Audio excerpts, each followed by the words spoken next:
ये वीडियो हमारे प्यारे नबी करीम सल्लल्लाहु अलैहि वसल्लम के रोज़े अक़दस रोज़ा मुबारक की वीडियो है, जहाँ पर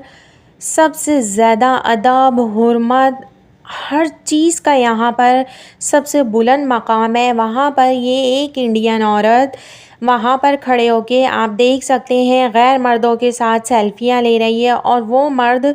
जो इसके साथ खड़े होकर ये सब बेहयाई फैला रहे हैं, इनको ज़रा भी इस जगह का ख़याल नहीं है और मुसलमान खामोश बने हुए ये तमाशा देख रहे हैं। ये लोग ये सब इस गलत चीज़ों में शामिल हैं। और अरब मीडिया को तो क्या बोला जाए कि अरब मीडिया ने इसको उम्रे की इजाज़त कैसे दे दी, क्योंकि इसके पासपोर्ट के ऊपर इसका नाम राखी सावंत है। ये इस्लाम को इस्तेमाल कर रही है और कोई भी गैर इस्लाम